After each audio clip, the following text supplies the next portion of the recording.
Kyllä, siellä on internetissä nyt levinnyt kauhea kohu siitä, että nyt on tullut uusi vaarallinen väkivalta-elokuva, Citizen Vigilante. Ja lähdimme nyt Apassin kanssa nyt sitten oikein katsomaan tätä elokuvaa ja ottamaan selvää, että onko tämä todellakin tämmöinen todella vaarallinen yhteiskunnan tuhoamiselokuva vai onko tämä vain pelkkää hölynpölyä, kohua tyhjästä. Joo, ohjaajana toimii mies nimeltä Uwe Boll. Eli kaveri on vähän kunnostautunut näissä ei niin hyvissä pelielokuvissa, mutta hänellä on myöskin muutama aika rankka elokuva nimeltä esimerkiksi Rampage. Joo. Trilogia, ne on kaikki 3 oikeasti aika rankkoja tarinoita. Näin on ymmärtänyt, en ole kyllä nähnyt, mutta siis olen ymmärtänyt. Otetaan kuule joku kerta se ihan työn alle. Joo, ja sitten myös se Postal, mikä on siis pelielokuva kyllä, mutta on ymmärtänyt, että sekin on aika raaka filmi sitten kyllä. Että, joo. Mutta nyt se tosiaan lähti, tämä kohu lähti siitä, että kun tämä sai niinku X:ssä siellä Elon Muskin valtakunnassa, niin sai vähän niin kuin hirveätä huomioon sillä, että Elon Musk päätti sitten jakaa tämän elokuvan ilmaiseksi katsottavaksi omalta tililtään. Ja tätähän on siellä niin sanotuissa alt-right-porukoissa sitten ylistetty sillä lailla, että tämä on niin kuin semmoinen hyvin kantaa ottava ja jotkut sitten on taas sanonut, että todella rasistinen elokuva. Että ehkä nyt ennen kuin mennään tähän tämmöisiin seikkoihin, niin selitetään nyt sitten ensin, että mistä tämä kertoo.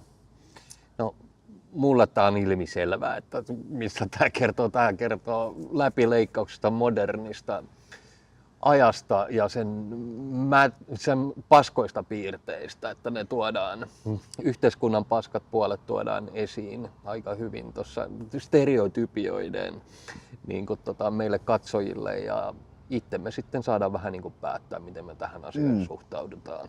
Niin, eli alkuperäisesti tähän nimeltään tämä oli Dark Knight. Eli tämä on vähän tämmöinen moderni supersankari sitten. Tässä on päähenkilö tämmöinen henkilö nimeltä Sanders, jota esittää sitten tämä Armie Hammer. Voidaan hänestäkin puhua sitä vähän myöhemmin tässä.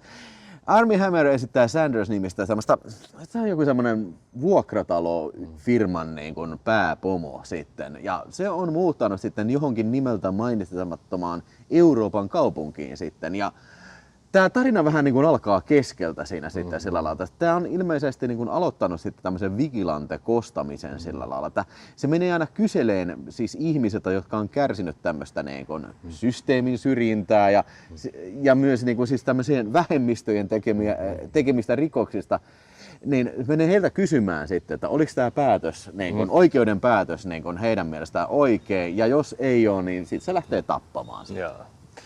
Niin, ja sitten jos sä sanoit, että haluat ne vankilaan, niin hän vakuuttaa sulle, että tämä oikeusprosessi on liian pitkä ja rankka sulle, että sä et halua sitä vankilaan. Eli se vähän niin kuin muuttaa myöskin uhrien mielipiteitä asioista. Joo, ja tällä jätkellä on ihan sikana aseita ja sitten kaikkia tämmöisiä niin kuin kiinteistöjä, mihin se voi mennä piiloon ja kaikkia salakäytäviä. Tällä vähän niin kuin moderni Bruce Wayne voisi sanoa sitten. Joo, se oli tehnyt kämpästänsä semmoisen kunnon teräspunkkerin niin sanotusti. Ja sitten siellä oli vähän niin kuin salareittejä ulos sun muuta. Joo, kyllä. Mutta se, mistä tämä on saanut nyt sitten flagia tosi paljon, mistä tämä nyt varmaan eniten muistetaan, on sitten tämä, että tässä on muslimivähemmistöjä sitten, tai sitten niin kuin maahanmuuttajia.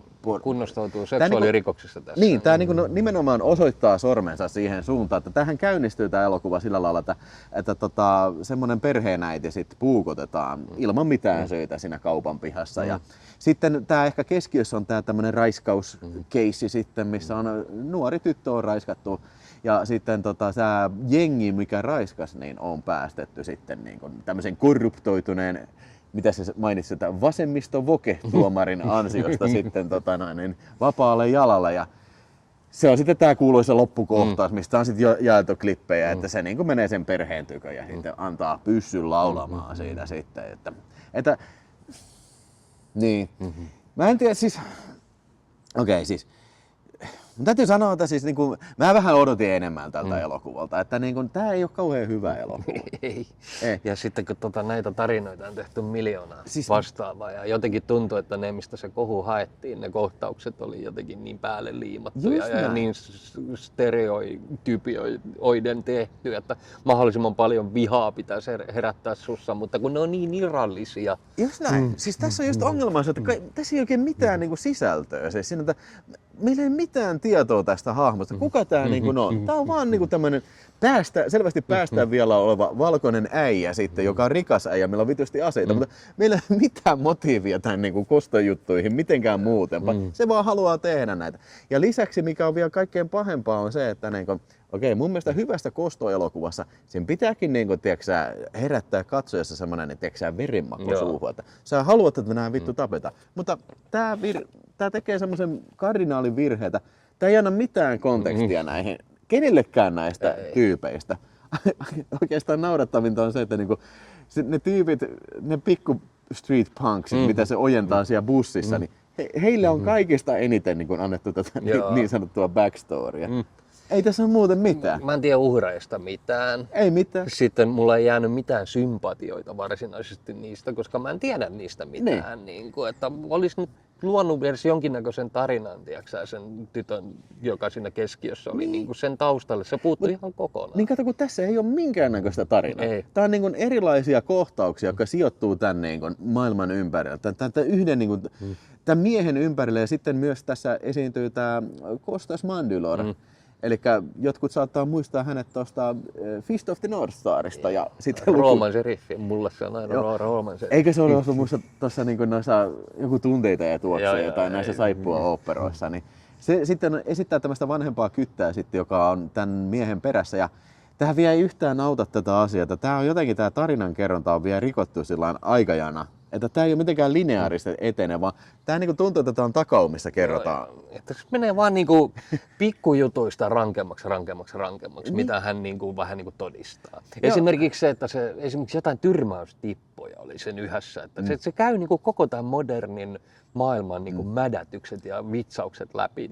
Siis silleen, että porukka käyttää tyrmäystippoja, että saa pillua, tämmöisiä juttuja. Sitten oli just tätä koulukiusausta, mikä sitten niin kuvaa ja laittaa TikTokkiin. Sitten oli mamuraiskaaja, niitä oli, joka vapautettiin. Niin. Ja sitten oli se random, tämä ei liity mitenkään siihen tarinaan, siis se alun se perheenäidin tappo. Se ainakin tuntuu siltä, että se on vaan kuva.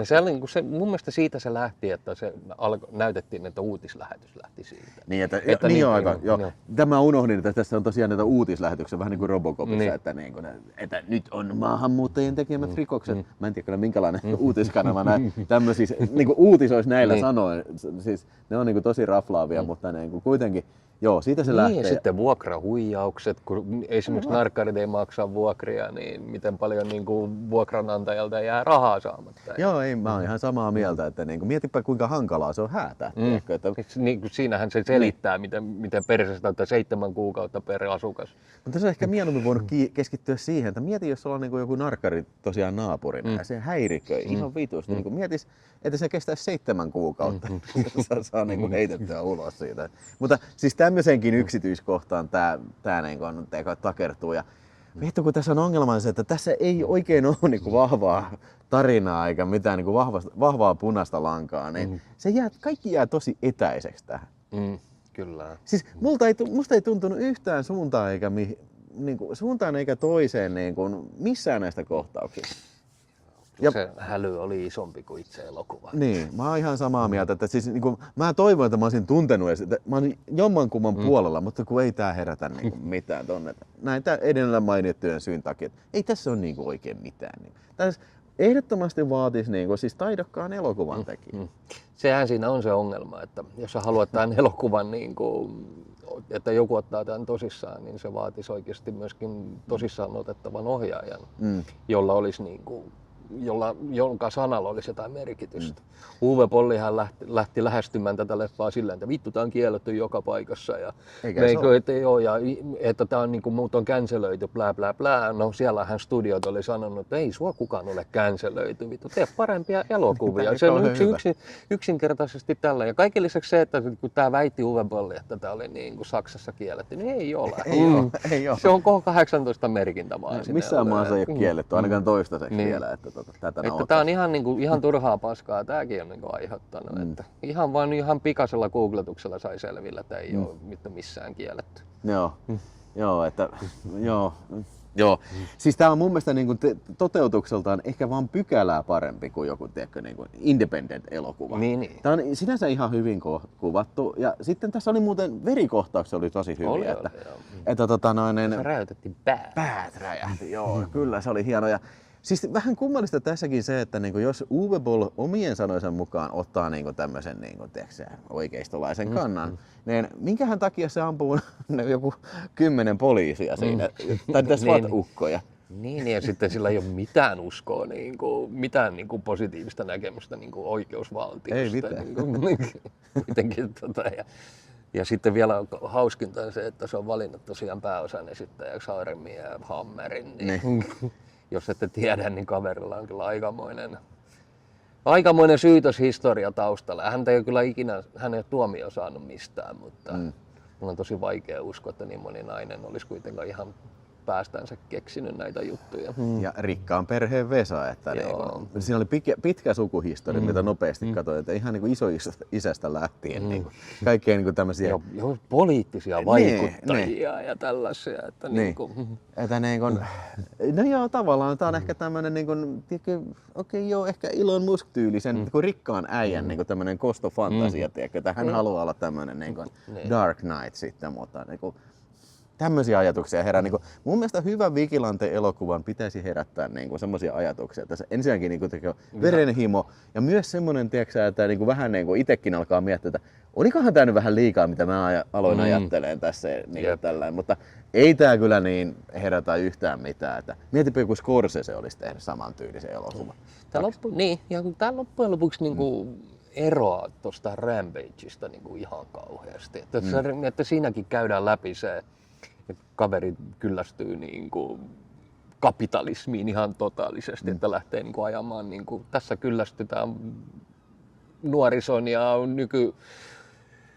nykyporukan tekemiin rikoksiin ja nykymaailmaan, että nykymaailma mahdollistaa tämän.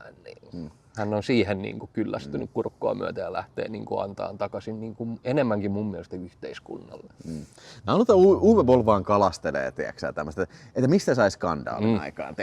Jos se siinä tosiaan Rampageissa hakee siitä, että vähän tämmöistä kouluampujien tyylistä, tai tämmöistä joukkomurhaa tyylistä, että mennään räjäyttämään instituutioita paskaksi. Ja tässä se hakee sitten tätä maahanmuuttoa tämmöistä. Se yrittää heittää seinään, katsoo vähän mikä jää kiinni siihen, mutta ei nää onhan tää huomio saanut ja siis varmaan tulee saamaan jatkossakin tällä, mutta nyt kun me tarkastettiin tää, niin ei tää mun mielestä ole sen arvoinen. Mun mielestä tää on vaan tussahdus, että parempi elokuva, kiitos seuraavalla kerralla. Nyt Hävisin 2 on tulossa.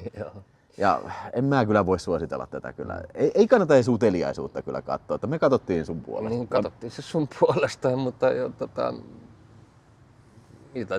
tämä nyt on ilmaiseksi katsottavissa tuolla internetin ihmeellisessä maailmassa. Saatte itse googlettaa, mä en ala teille selittää, mistä se helpoiten löytää, mutta se löytää tosi helposti. Ja kattokaa nyt itse ja päätelkää sitten. Joo, haluan vielä tarkentaa, että mä en sano sitä, mä en suosittele sen takia, että tää olisi jotenkin äärimmäisen rankka tai sellainen. Ei se ole. Ei se ole rankka. Eikä tää mun mielestä tää jätti vielä kylmäksi tämmöiseltä oikeistolaiselta maailmaltaan tän. Ja nimenomaan sen takia, kun ei tää herätä mitään tunteita. Sehän siinä oli. Että mä odotin niin paljon enemmän, mutta ihan se joo. Ei tästä saanut Uwe Boll ei saa tunteita esiin omissa elokuvissa, se on valitettava puoli. Joo, ei. Kyllä me just mietittiin elokuvan aikana, että mikähän varmasti olisi, tiedätkö millaisen hälyn se olisi sitten tehnyt, jos se olisi ohjannut vaikka vittu Oliver Stone. Niin, että se olisi ollut, mä sanon, että se olisi ihan toisen kaliberin elokuva ollut sen jälkeen. Ja ainakin, jos se olisi Stonein ohjaama, niin ainakin se olisi varmaan parantanut käsikirjoitusta. Mutta siis tämä oli vielä, jos huomasit, että oli tosi paskasti käsikirjoitettu. Kaikki, että okei, minä olen muslimi ja minä opetan lapsille Koranista näitä oppeja. Ja sitten Armie Hammer vastaa, että sinä olet tänne maahan, teitä tuli vaan huonot osapuolet tänne. Siis just sellainen alleviivattu. Että ei jäätä mitään arvailujen varaa, että mitä tässä nyt haetaan, ei mitään tulkinnan varasta, ei jatkoa. No tässä oli hyvät koretehosteet ja ei tää nyt sillä lailla, siis tässä oli kuitenkin toimintaa aika paljon. Niin, yllättävän lyhyt vielä. Niin. Varmaan saanut pitemmäksikin vielä, sen takia se kakkososa on tulossa. Joo, olisiko se ollut niin, että se alkoi lopputekstit 85 minuutin Joo. kohdalta. Että mä annetaan armosta 2,5. Mä annan 2 tähteä. Joo, joo. 2 tähteä multa tosiaan. Joo. Mutta ihan, tää on kyllä, mä väitän, että tää on tämän vuoden yksi puhutuimmista elokuvista. No ainakin tämän kesän ainakin, Niin, jos ei muuta. että jos niinku haluat viisastaa itseesi puhutuimmalla elokuvalla, niin katsokaa ihmeessä, mutta muuten mä en näe kyllä mitään syytä. Tätä pitäisi katsoa. Että. All right. Hei, jatketaan kommenttikentässä keskustelua. Jos oot nähnyt tämän, jos et on, niin se on ihan ok. Yes. Moro.